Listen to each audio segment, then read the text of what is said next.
लिंगीय जनन लिंगीय जनन प्रक्रिया रे वंश विस्तार करुवा जीव मानक शरीर रे दुई प्रकार कोष थाए यथा कायिक बा सोमीय कोष एवं जायक कोष। कायिक कोषर गुणसूत्र बा क्रोमोजोम संख्या एक जुग्म संख्या बा सम संख्या भाबे रही थाए। एही संख्या दुई द्वारा विभाज्य। कोनोसी एक निर्दिष्ट जातिर सबु जीवरे एवं सेही जातिर जे कोनोसी जीवर जुग्मक व्यतीत सबु कोषरे एही संख्या एकापरी। सुतरां सेही जाति पई एही संख्या स्थिर अपरिवर्तनीय।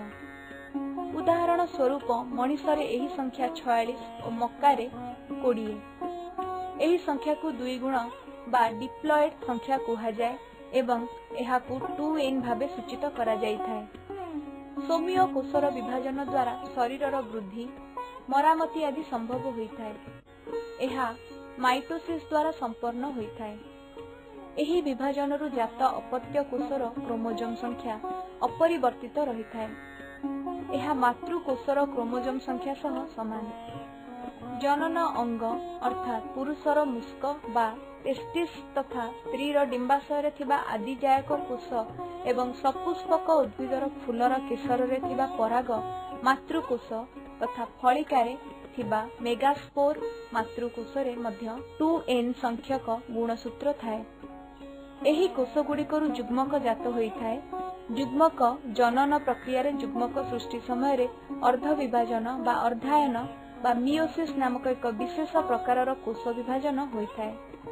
एथि जोगु जुग्मक रे गुणसूत्र संख्या अधा होई जाए। एही संख्या को एक गुणितक बा हाप्लॉयड संख्या कहा जाए एवं एहाकू n भाबे सूचित करा जाई थाए। पु जुग्मक और स्त्री जुग्मकर मिलन बा समायन फल रे जुग्मज सृष्टि हुए। एथिरे दुईटी जुग्मकर थिबा n और n संख्यक गुणसूत्र मिसिबा द्वारा पुणी 2n संख्यार स्थापन संभव हुए। जीव जगत रे लिंगीय जनन बहु पूर्वरु प्रचलित होई आसीछि। पु जुग्मक और स्त्री जुग्मकर गठन आकार आयतन आचरण और व्यवहार आदि प्रायतः भिन्न भिन्न होइथाए। दुई प्रकारर जुग्मक एकापरी होइथिले सेगुडीकु समजुग्मक तथा सेमानंक मिलनकु समजुग्मन कहा जाए। जुग्मक दुईटी भिन्न होइथिले सेगुडीकु असम जुग्मक तथा सेमानंक मिलनकु असम जुग्मन कहा जाए।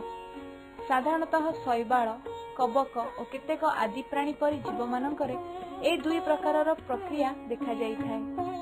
अन्य सबु उद्भिद और प्राणी रे देखा जाउथुबा विशेष प्रकारर असम जुग्मन को डिंब जुग्मन कहा जाए।